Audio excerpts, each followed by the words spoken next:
commence le magazine à Isola 2000 avec la troisième croisière automobile des voitures de prestige et voitures de collection. Nous sommes à la fin du mois de juin, la saison n'a pas démarré, mais la troisième croisière automobile fait halte quand même à Isola 2000. On peut reconnaître de très belles autos comme ici une Porsche ou une Ferrari juste à côté.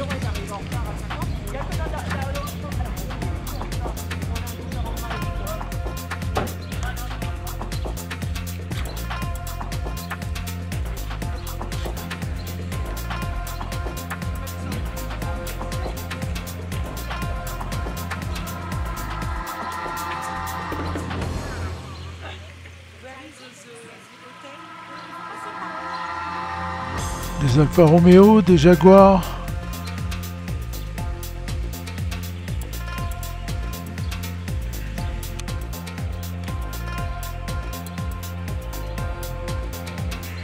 Là c'est une Morgane on dirait. Encore une Porsche.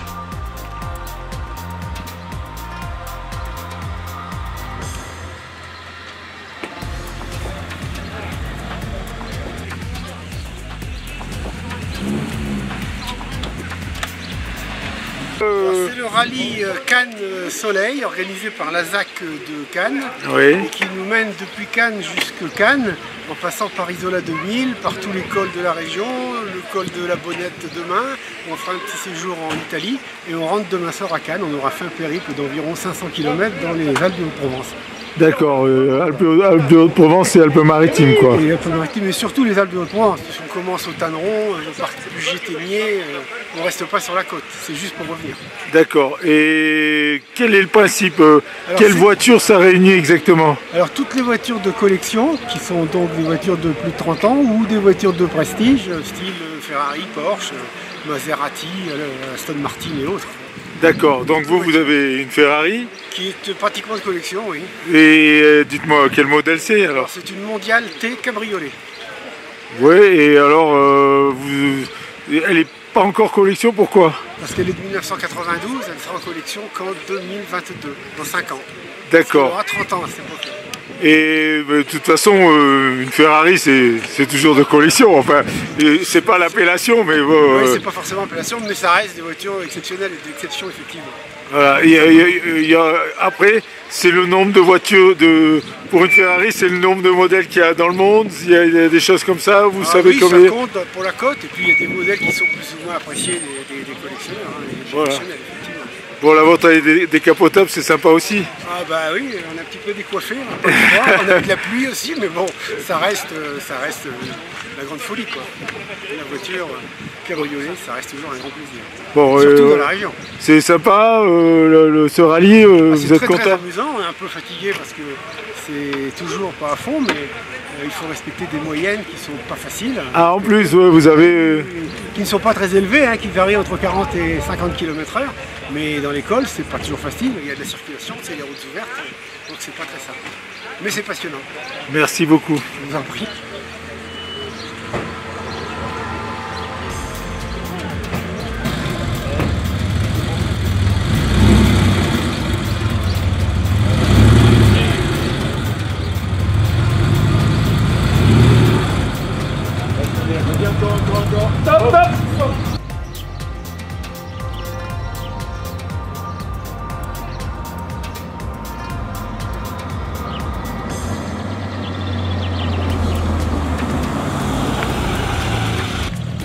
Un parking avec beaucoup de valeur et qui a dû être bien gardé pour la nuit.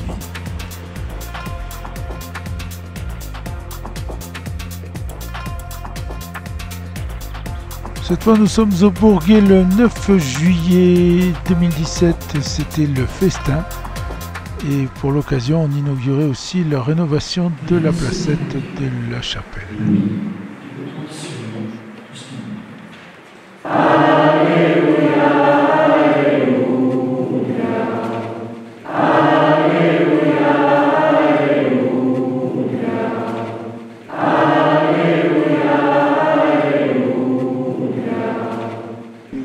Le la sortie de la messe et on va procéder au dépôt de gerbes juste à côté.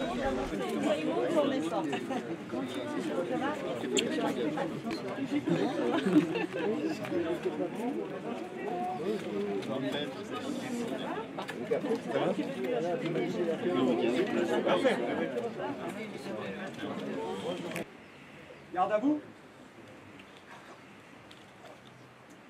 Nous allons procéder à la dépose des gerbes.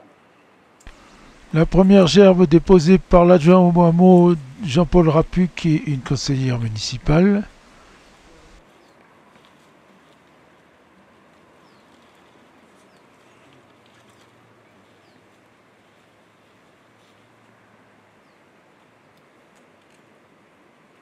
La gerbe du département déposée par Caroline Miglior, conseillère départementale, et Camille.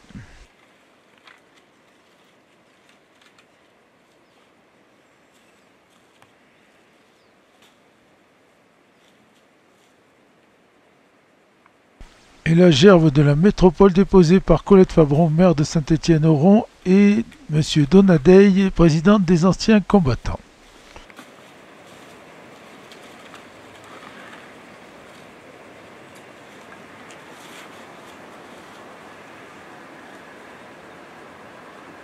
Mort pour la France. Brissy Joseph. Mort pour la France. Brissy Pascal. Mort pour la France. Fabre Charles. Mort pour la France. Fabre Félix. Mort pour la France. Fabre Joseph. Mort pour la France. Fabron Augustin. Mort pour la France. Rapuc Camille. Mort pour la France. Rapuc Marius. Mort pour la France. Rovery Henri. Mort pour la France. Aux morts.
On coupe le ruban pour l'inauguration de la placette.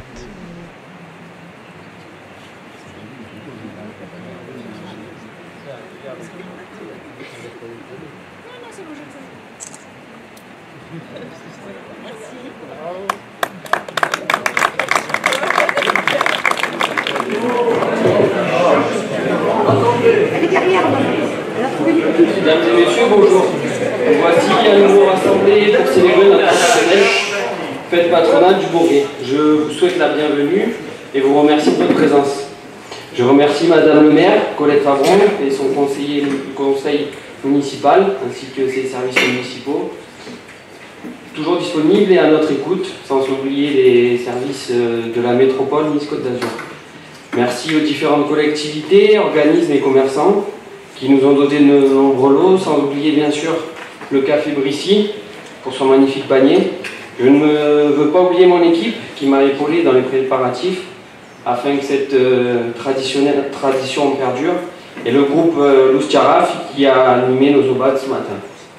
Je vous souhaite une excellente journée en notre compagnie et je passe la parole à Madame le maire.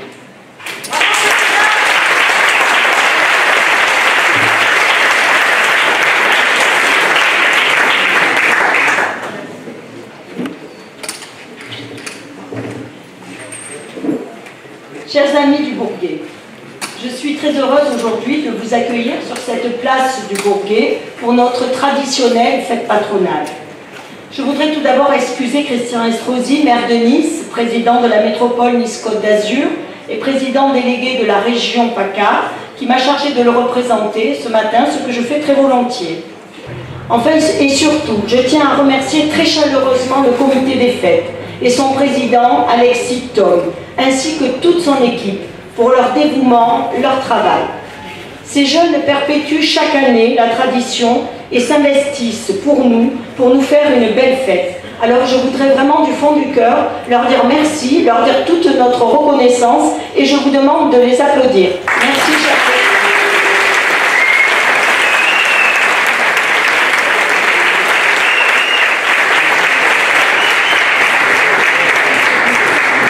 Merci aussi à l'équipe des Charafes qui a joué ce matin durant les opales. Et puis bien sûr, je voudrais remercier chacune et chacun d'entre vous qui nous faites l'amitié d'être parmi nous aujourd'hui. Votre présence témoigne de votre attachement à nos traditions, à notre hameau du Bourguet, et cela est remarquable, d'autant plus par les temps qui courent et la période troublée que nous traversons. Et puis, avant de débuter mon propos, je voudrais avoir une pensée pour tous ceux qui souffrent, qui sont empêchés d'être présents parmi nous à cause de la maladie, et puis ceux qui nous ont quittés cette année, et en particulier Jean-César Fabron, qui est parti trop tôt. Il nous manque comme il manque à sa famille, mais il est présent dans notre cœur. Et je voudrais l'associer à notre festin, parce que c'était son festin. J'adresse toutes mes pensées affectueuses à sa famille, à ses proches, et je vous propose de faire une minute de silence à l'attention de Jean-César.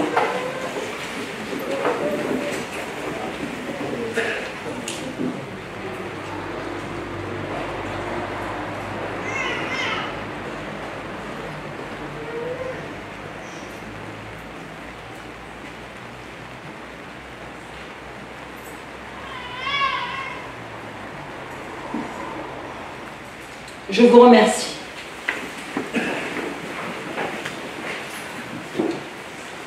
Mes chers amis, comme je vous le disais, cette année, effectivement, nous sommes tristes.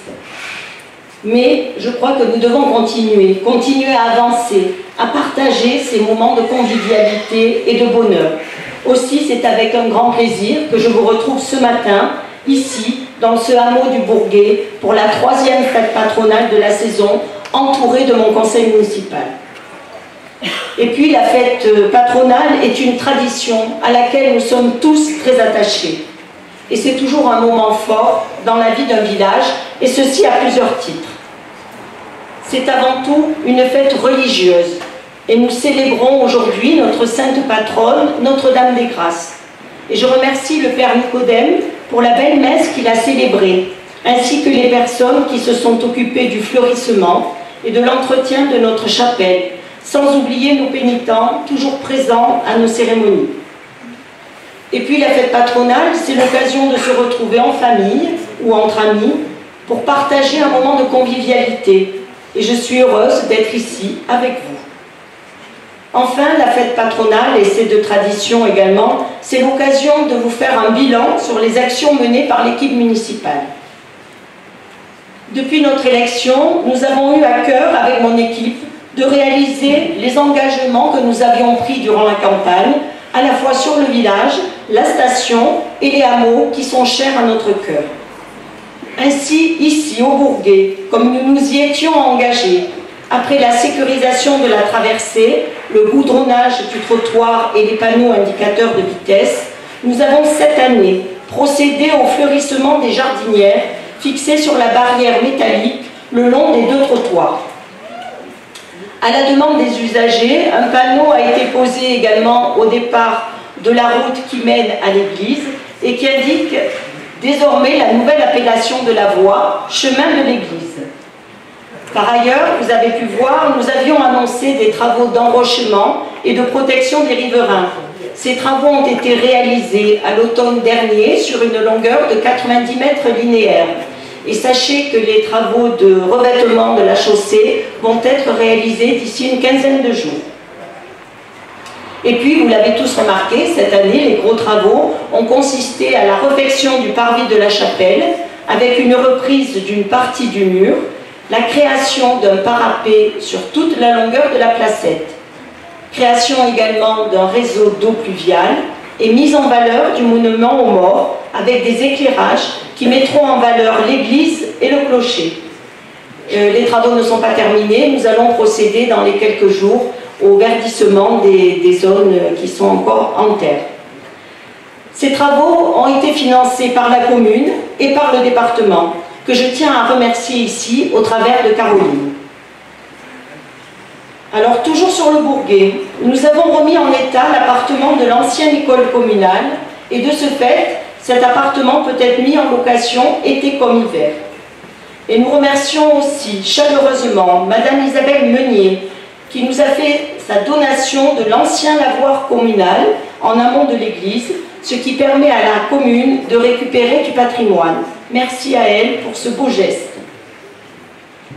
Le four communal également a été rénové. Des travaux de peinture et de menuiserie ont été réalisés par nos employés municipaux.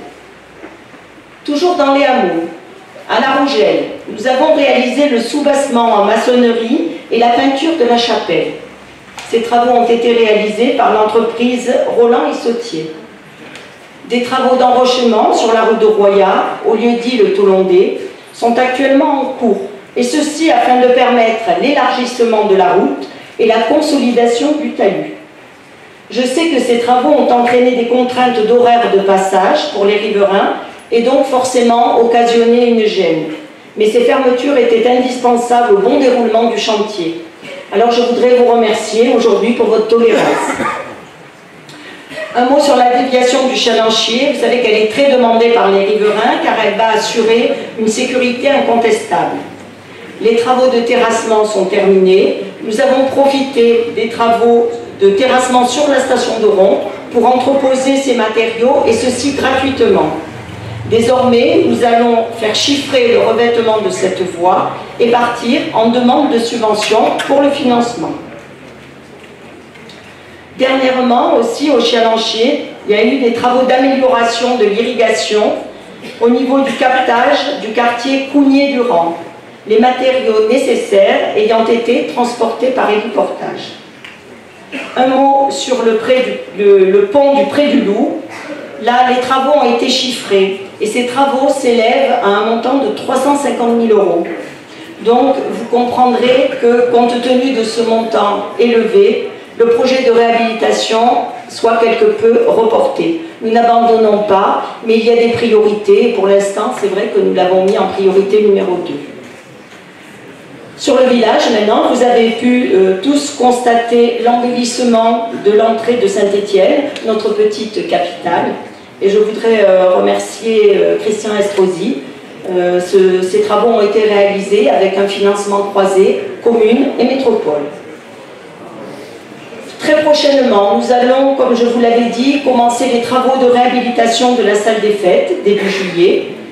Le but étant que nous puissions vous accueillir pour les fêtes de fin d'année dans cette nouvelle salle des fêtes. De même, la place avec les jets d'eau située à côté du jardin d'enfants sera livrée pour le 14 juillet, ce qui terminera ainsi l'embellissement de l'avenue du Général de Gaulle. Sur Oron, cette année, 2 projets phares, la réhabilitation du golf rustique compact comprenant 9 trous, ainsi que la mise en service d'une passerelle de type perchoir ou pas dans le vide au parcours de santé, qui permettra une vue imprenable et époustouflante sur toute la vallée et qui sera inaugurée pour la fête patronale de la Saint-Érige dimanche prochain. Voilà donc ce que je voulais vous dire pour les investissements que nous avons réalisés cette année. Comme vous pouvez le constater, nos efforts se portent sur toute la commune. Nous accordons la même importance à ce hameau du Bourguet qu'à notre village ou notre station. Enfin, un mot sur les compteurs d'eau, parce qu'ils font beaucoup parler. Donc, je voulais vous dire que la compétence eau et assainissement relève désormais de la métropole. Et la loi oblige la métropole à poser ses compteurs d'eau dans tous les logements, ce qui explique l'installation au printemps de ces fameux compteurs d'eau. Cette pose de compteur permettra à chacun de payer en fonction de sa consommation et non d'un forfait, ce qui, somme toute, est plus juste. Par contre, cette pose de compteur a soulevé le problème d'irrigation des jardins. Et comme je m'y étais engagée lors de la première réunion sur les compteurs d'eau, Nous travaillons sur le projet d'irrigation desservant tous les riverains, ce qui vous permettra de continuer à arroser vos jardins gratuitement. Un mot également sur le plan culturel. Je voudrais vous signaler cette année encore le programme des soirées estivales qui nous sont offertes par le conseil départemental. Cette année, le premier concert aura lieu le 12 juillet avec les petits galets.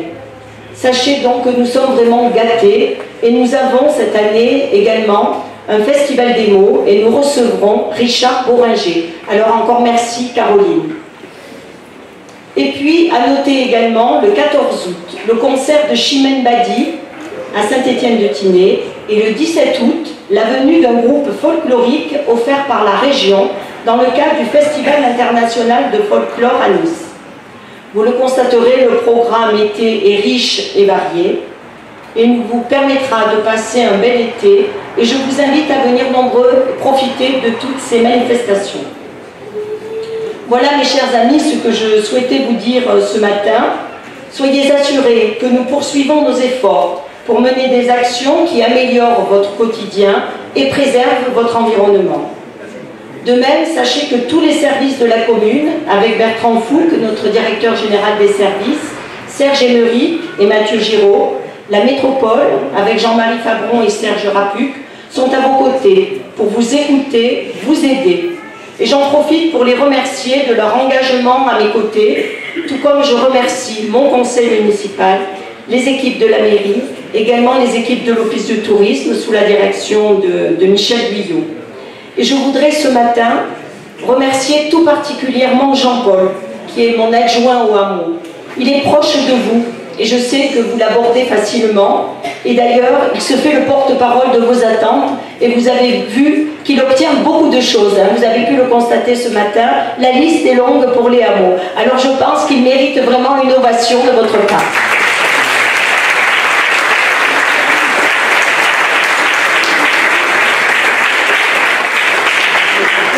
Enfin, j'en terminerai en remerciant à nouveau le comité des fêtes et Alexis, Tom, parce que ces jeunes s'investissent et vraiment pour conserver nos traditions et ça nous fait chaud au cœur.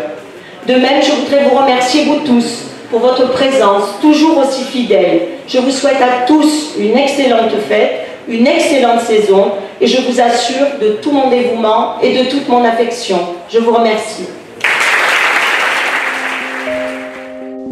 On termine avec une petite visite du pas dans le vide dont a parlé Colette Fabron tout à l'heure dans son discours qui va être inauguré pour la fête de la Sainte-Dérige.